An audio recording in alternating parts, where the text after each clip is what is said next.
ভালো সময় আসার আগে এই দুটি বড় বিপদের সাথে লড়াই করতে অবশ্যই হয়। আর যখন এই বিপদের সাথে মানুষ পার করতে লাগে, তো তারপর তাকে এটা বুঝে নিতে হবে কি এবার যে সময় আসতে চলেছে সেটা তার জন্য উত্তম আর সুন্দর সময় হবে।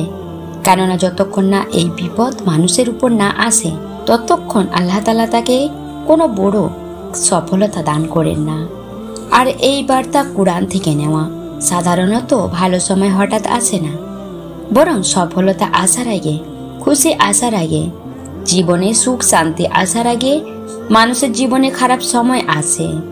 আর এটা এমন সময় হয় কি যখন দোয়া কবুল হয় না, মানুষ শ্বাস ছেড়ে দেয়, মানুষ তার বদলামি করতে শুরু করে, এমন পরিস্থিতি চলে আসে কি তাকে কেউ সালাম পর্যন্ত করে না, অর্থাৎ নিচে নামতে থাকে এবং সে এতটাই নিচে নেমে যায় কি মানুষ তার সাথে মিশতেও পছন্দ করে না। তো এরকম সময় এমন হয় কি মানুষের সবার ভাঙতে লাগে, আর সে এটা ভাবতে লাগে কি কখনো আমার ভালো সময় আসবে কিনা। সে কান্না করে, আল্লাহর কাছে বলতে থাকে, কেননা মানুষকে তো সে বলে না, মানুষকে সে কিভাবে বলবে যখন মানুষই তার তামাশা বানাতে থাকে। এটাও একটি বড় নিশানি হয় কি যদি সে মানুষকে তার বিপদের কথা বলে, তো মানুষ তার তামাশা বানিয়ে দেয়, হয়তো তার সামনে ভালো বলে কিন্তু পিছনে গীবত করতে থাকে। তো এটা একটা অনেক বড় বিপদের সময় মানুষের জীবনে আসে, যার উপর আসে। তো এই বিপদের পরে তার জন্য যে সহজ আসে, তো সেটাকে মানুষ জলদি জানতে পারে না। কিন্তু আসানি সবার উপর আসে না, বরং সেই মুশকিল সময়ে, সেই বিপদের সময়ে যে মানুষ সবর করে নেয়, ফের আল্লাহ তাআলা তাকে সুন্দর ও উত্তম জীবন দান করেন। এটা কোরআনে কারিমের ফয়সালা। দুটি আয়াতে আল্লাহ তাআলা এই কথাকে পরিষ্কার বলেছেন। প্রথমত এটা কি আমি তোমাকে পরীক্ষা করব জানের লস্কানি, মালের লস্কানি, সন্তান আর ফলের লস্কান দিয়ে। আর দ্বিতীয় জায়গায় আল্লাহ তাআলা ইরশাদ করেছেন, নিঃসন্দেহে মুশকিলের সাথেই রয়েছে আসানি। তো এটা জানা যাচ্ছে কি যা আমাদের আসানি সেটা মুশকিলের সাথে আল্লাহ তাআলা রেখেছেন। আমাদের যে ভালো সময় আসবে সেটা আল্লাহ তাআলা বিপদের সাথে জুড়ে দিয়েছেন। যখন আমাদের উপর খারাপ সময় আসবে, তো তারপরেই আমাদের জীবনে ভালো সময় আসবে।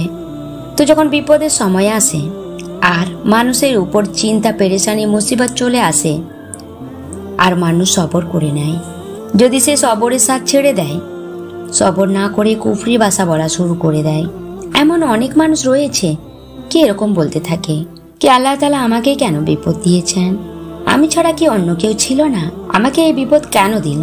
তো প্রিয় দর্শক, যদি তোমার উপর কোনো বিপদ আল্লাহ তাআলা দিয়েছেন, পরীক্ষা দিয়েছেন, তো তুমি নেক বান্দা, তারপরও তোমার উপর কোনো মুসিবত বিপদ আসছে, তো এটা তোমাকে আল্লাহ পরীক্ষা করছেন।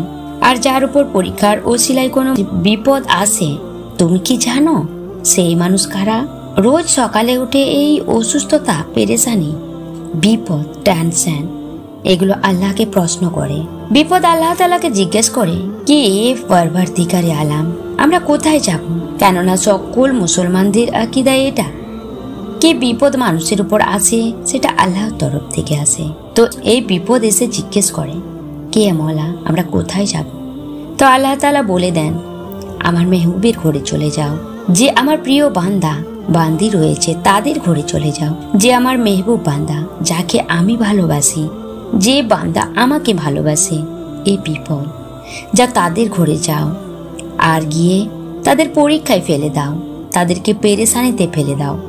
তারপর আল্লাহ তাআলা সেই বান্দাকে পরীক্ষা করেন আর আল্লাহ তাআলা দেখেন কি সে কতদিন সবর করতে পারে, কতদিন সবরকে সাথে নিয়ে চলতে পারে। যতক্ষণ সে বান্দা সবরের সাথ না ছাড়ে আর যতটা ধৈর্য আর সবর সে রোগে ব্যাধিতে বিপদে করতে পারে, ততটাই সুন্দর আর উত্তম জীবন আল্লাহ তাআলা তাকে দান করবেন। আর সবরের সাথ যদি সে ছেড়ে দেয় আর কুফরিকে বেছে নেয়, তার দুনিয়াও বরবাদ হয়ে যায় আর আখিরাতও বরবাদ হয়ে যায়। আর যদি সবরের সাথ ধরে থাকে, তো ফের দুনিয়াতেও কামিয়াবি আর আখিরাতেও অনেক বেশি সফলতা সেই বান্দা পাবে। তাই আল্লাহ তাআলার উপর ভরসা ও বিশ্বাস রাখুন। ও বিপদের সময় আল্লাহ তাআলাকে ভুলে যাবেন না। 5 ওয়াক্ত নামাজ পড়ুন, আল্লাহ তাআলাকে মনের খবর জানান। আল্লাহ তাআলা আপনাকে সমস্ত বিপদ, পেরেশানি, দুঃখ, কষ্ট, রোগ ব্যাধি থেকে দূর করে দেবেন এবং সহজ ও সুন্দর উত্তম জীবন দান করবেন। ইয়া আল্লাহ, আপনি আমাদের সকলকে রোগে ব্যাধিতে বিপদের সময় ধৈর্য ও সবর ধরার তৌফিক দান করুন। আমিন ইয়া রাব্বুল আলামিন। কমেন্টে সকলে আমিন লিখে দেবেন।